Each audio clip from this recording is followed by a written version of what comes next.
At dusk, after Tahsén brought Laura back to the boarding house, Caprock crossing fell quiet. She watched as he headed home, his long black hair flying behind him. Before he rode away, he told her he would return before sunrise. There was something he wanted her to see. Sleep would not come. She lay awake listening to the creak of shutters and wondering where he would take her. She knew she would be safe. His sister was her best friend. At first light, Laura was dressed and waiting by the window. When she heard his horse outside, her heart lifted. She wrapped a shawl around her shoulders and went down to meet him. He looked tired from the night ride back, yet his smile was steady. "Come," he said. "There's something I want you to know before you leave for the city." They rode east until the land fell away, red cliffs opening to the wide heart of the canyon. Below them, small fires flickered near the caves where families moved quietly. "You never said they were here," Laura said. "The fewer who know, the safer they stay," he answered. "Someday my people will need your medicine. Why not Sani? She walks her own path like you. Her dream is to teach." The wind lifted the sound of voices from below, and Laura knew she would never forget what she saw that morning. Children ran between the fires, their laughter mingling with the rhythm of pestles striking stone. Women bent over clay pots, the air rich with smoke and the scent of wild herbs. Elders sat close together, murmuring stories that rose and fell like prayer. For a long while, Laura said nothing. She simply watched, the small movements of a people rebuilding what the world had taken from them. In that silence, she understood what Tahsén had meant. Healing wasn't only in medicine, it was in belonging, in memory, in the steady hands that kept the fire alive. 5 months later, the train whistle drifted over Caprock crossing. Laura stepped down with her satchel, the first term of medical school behind her, in a restlessness she could not name.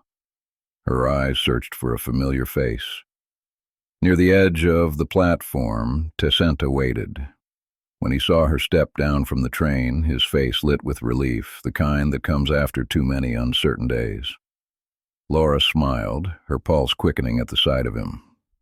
He looked the same, and yet, somehow, changed. Thinner, perhaps, and more guarded around the eyes. He took her satchel, his hand brushing hers. For a moment, the noise of the station fell away. But as they walked toward the horses, the warmth in his expression shifted. His eyes carried something she had not seen before, a quiet trouble that waited for the right moment to speak. "I had word from the north," he said quietly. "From the reservation. My wife and daughter were taken there after the soldiers cleared the valley. No one has seen them since. If I go, they will never let me leave alive. But I must do something." The words struck her still. The noise of the platform fell away, until all she could hear was the whistle fading in the distance. He had said wife. The world she imagined, the quiet hope she had not dared to name, slipped from her like smoke. Laura drew a slow breath, forcing her voice to steady. "There is news of sickness in the camps, possible epidemics.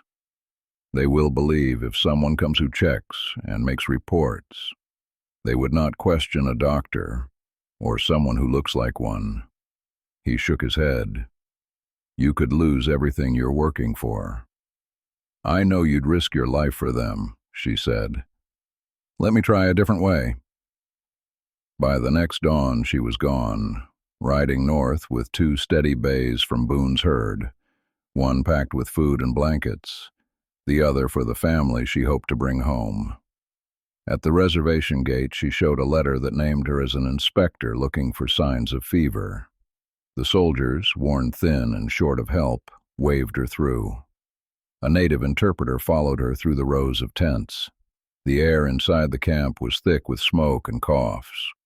She moved from one cot to the next, giving water, checking foreheads. In the far tent, a woman heavy with child pulled her aside.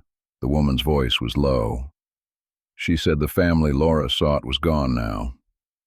Only the little girl remained. Laura found the child asleep under a worn blanket, small and feverish. She set a pot to boil and mixed herbs from her case. That night she told the guards she would remove one patient to prevent contagion.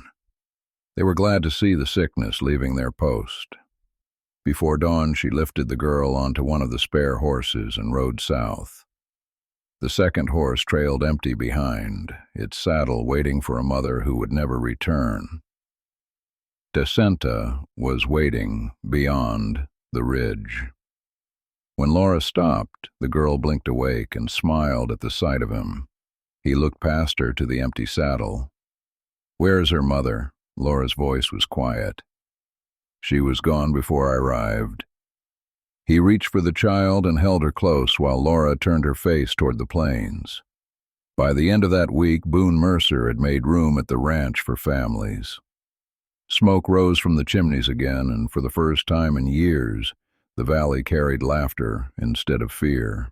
Among the cabins, Sani's voice could often be heard in the afternoons, steady and kind, teaching the young girls how to prepare salves and poultices from the roots they gathered.